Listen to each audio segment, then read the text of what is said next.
Біз ағылшын жазушысы, Нобель сыйлығының иегері Джозеф Киплингтің қасқырлардың арасында өскен Маугли бала туралы ертегіге бергісіз туындысын өте жақсы білеміз. Осы туындысы арқылы жазушының аты жөні мұқым дүниеге танылды. Кейін бұл шығарма керемет көркем фильмге айналды.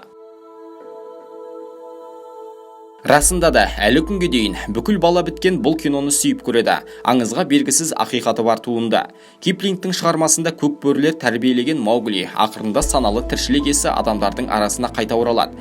Әлем мойындаған бұл шығарманың жазылғанына бір ғасырдан астам уақыт өтсе де, әдебиетшілер қауым бұл туындыны ұмыта қойған жоқ.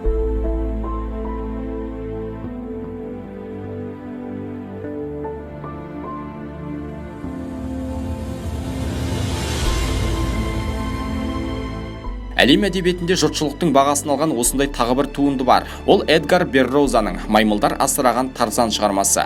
1912 жылы алғаш рет журналда жарияланып, 1914 жылы өз алдына жеке кітап болып шыққан туындының жарық көргеніне 100 жылдан аса уақыт өтті. Табиғатпен етене араласып, жабайы аңдар арасында өссе де Тарзан әлем сүйер жағымды кейіпкерге айналды. Маймылдар асыраған бала есейе келе сөйлеуді үйренді.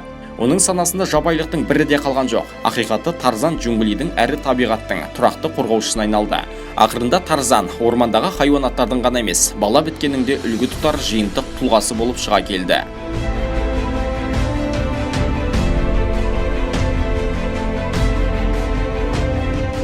Әрине, қос шығарманың да әлем әдебиетінде орны бар. Оқырман сүйіп оқитын туынды. Балалар үзбей көретін кино, әрі мультфильм екені рас. Алайда туынды жазылғалы бір дәуір өтсе де, оның адамзат санасынан өшпей келе жатқанының себебі неде? Кейіпкерлердің барлығы да ойдан шығарылған ертегі ме? Аңызда тамшыдай болса да ақиқат бар ма? Бұл сауалдарды зерделей қарар болсақ, Джозеф Киплингте, Эдгар Берроузада оқиғаны ойдан құрастырған жоқ. Өмірдің өзінен алды. Тарихқа көз жүгіртер болсақ, жабайы аңдардың арасында өскен сәбилер көп.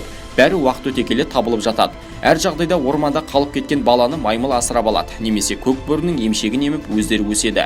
Бойында аң біткеннің әрекеті қалған бала кейін қалай саналы түрде адамға айналады. Тағылық тәрбие оның адам болуына қаншалықты кедергісін келтіреді. Өмірдегі бар нәрседен ойып тұрып оқиғаны өрбіткен қос жазушы бұл шығармасы арқылы адамзаттың өзіне тағы бір маңызды нәрсені ұқтырғандай.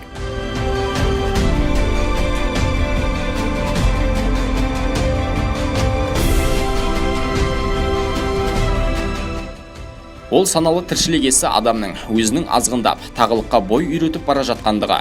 Бүгінде баласын тастап, безбүйрек атанып жүргендер аз ба? Анасы, әкесі тастап кеткен сәбиді жабайы болса да, хайуан бауырына басып, емізіп, асырап өсір шеше. Қисынға келмейтін жайттардан кейде сабақ алатын сәттерде болады. Бірақ зерттеушілердің айтуына қарағанда Тарзан мен Мауглилер бәрібір толыққанды адам санатына ене алмайды екен. Неге?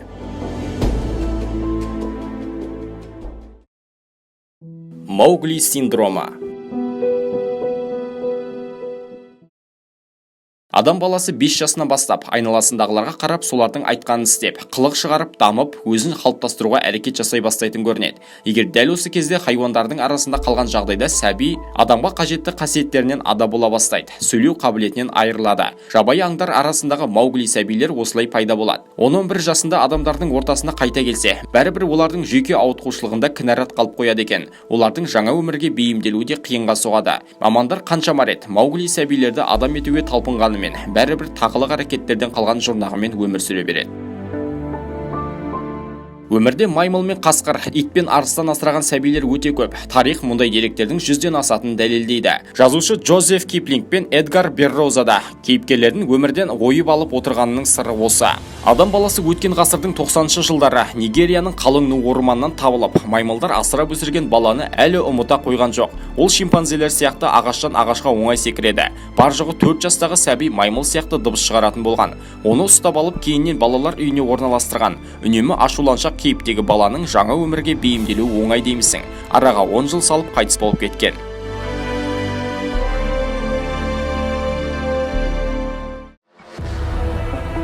Бейнеролик 1xbet букмекерлік кеңсесінің қолдауымен жасалынды. Мұнда әрқашан жоғары коэффициенттер мен үлкен ұтыстар бар. Ең сенімді букмекердің сайтына дәл қазір тіркеліңіздер. Сілтеме төменде. Жабайы балалар туралы әңгіме әсіресе Үндістанда көп. Мүмкін бұл халықтың джунглиге жақын тұратынынан да болу керек. Өткен ғасырдың ортасында жергілікті халық Ну орманның арасынан анда-санда қасқырлардың арасында көрініп қалатын екі баланы көрген. Ақыры арнайы қаруланған әскер қасқырларды өлтіріп, екі баланы ұстап алған. Әсіресе ақ қаншық қасқыр ырылдап, балалардың қасына ешкімді жолатпаған. Кейін анықталғандай, олар 2 және 8 жасар қыздар болып шыққан. Екеуіне де Камала және Амала деп ат берген. Бір жылдан кейін кішісі қайтыс болып кеткен. Үлкені болса тағы да 9 жылдай өмір сүрген. Амала қайтыс болғанда үлкені алғаш рет жылап, дауыс шығарған көрінеді. Алайда жаңа өмірге көндіге алмаған Камала бар жоғы бірнеше сөз айтуды ғана үйренген. Тек өмірінің соңында ғана үлкені аздап 2 аяқпен тік жүруді үйренген.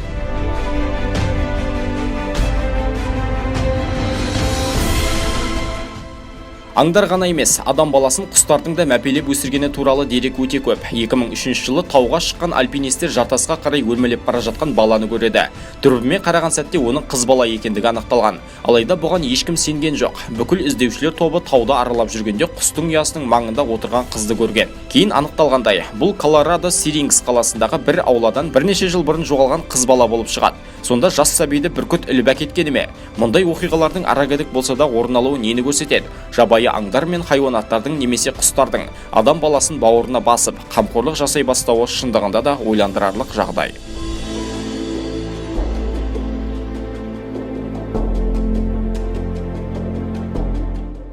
Бөрілер арасындағы Маугли мен маймылдармен дос болған Тарзан жазушы Джозеф Киплинг пен Эдгар Берроузаның ойдан шығарған кейіпкері делік. Орманда өмір сүргенмен олар бәрібір ертегі кейіпкері болып қала береді. Бірақ бір шындық бар, қазіргі қоғамның иманнан адамилықтан, мейірімнен ада болып бара жатқаны рас. Тіпті ата-аналардың арасында да бүгінде Маугли синдромы жиі кездеседі. Ол не? Мамандардың бағалауына қарағанда адамзат өмір сүрген қоғамнан тыс, оқшау тәрбиеленген бала қандай жағдайға қарамастан Маугли синдромы сырқатына шалдығады екен. Әрине, оның нақты анықтамасын беру қиын. Мысалы, Украинаның бір телеарнасында қымбаттым, біз балаларымызды өлтіріп жатырмыз деген бағдарлама біраз уақытқа дейін жүрді.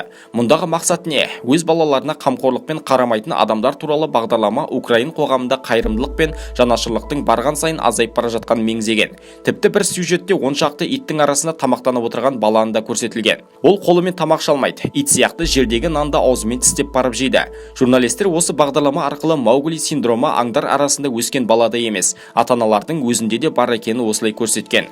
Мұның барлығы да ессіздіктің, санасыздықтың белгісі екені рас. Өз баласына адам ретінде қамқорлықпен қарай алмау бүгінгі азғындаған қоғамның шынайы көрінісі. Бірақ Маугли балалар бәрібір адам баласы өмір сүріп отырған қоғамға бейімделе алмайды. Бір ғана мысал, 1992 жылы Одессаның мектеп-интернатына ағзасының дамуы кенжелеп қалған бір қыз әкелінеді. Бір ай бойы ол оқшауланып ұсталынғанымен бәрібір жаңа өмірге көндіге алмады. Ол кәдімгі ит сияқты секіреді, еркелейді, тіпті ашуланса қауып алатын болған. Қарны ашса қыңсылап дыбыс шығарған. Тек қана 4 аяғымен жүретін 8 жастағы қызға Оксана Малая деп ат қойылған. 18 жасқа келгенде аздап қана сөйлеп оқитын болған. Бірақ бәрібір ол адам қалпына келе алмады.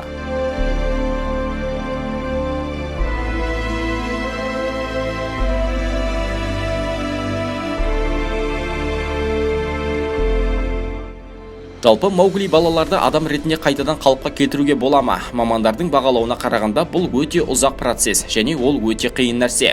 Өйткені олар ұзақ уақыт саналы тіршіліктен оқшау өмір сүреді. Оларды адам емес, ит, маймыл немесе қасқыр тәрбиеледі. Демек, Маугли сәбилердің санасында мен адамның баласымын деген пікір ешқашан орнықпайды. Олар барлық уақытта да джунглидің заңымен өмір сүреді. Қасқыр болып ұлиды, ит болып үреді, мысық болып мияулайды. Ормандағыларды өзінің бауырластары деп ойлайды. Бірақ мамандар Маугли синдромы сырқатын емдеп, қанша түзеуге тырысқанымен олардың санасында балалық ауруы қалып қоятын айтады. Егер сәби кезінде адам баласы аңдардың арасында кем дегенде 3-6 жыл өмір сүрсе, онда оларды сөйлету мүлдем қиынға айналады екен.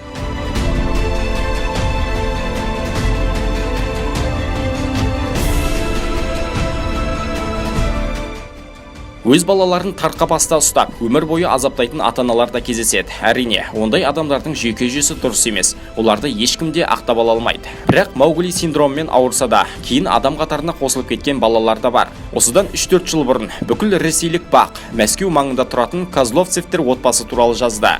Мұнда 7 жастағы бала жүйкесі бұзылған анасымен бірге тұрған. Сәби жасына бастап Витя өздерінің жеке үйіндегі иттерімен бірге өмір сүрген. Оны анасы емес, ит тәрбиеледі десе де болады. Ит не істесе соның бәрін қайталаған баланы 7 жасында көршілері аяқ астынан көріп қойып, тиісті орындарға хабар береді. Кейіннен сот шешесін аналық құқығынан айырды. Ал Витяны балалар үйіне өткізеді. Қазір ол кешеуілдеп болса да қатарындағы балалар секілді өсіп, сөйлеп, дамып келеді. Бірақ мамандардың бағалауынша Маугли синдромымен ауырған балалар ұзақ өмір сүрмейді екен. Олардың өмір сүру ұзақтығы 40 жастан аспайды.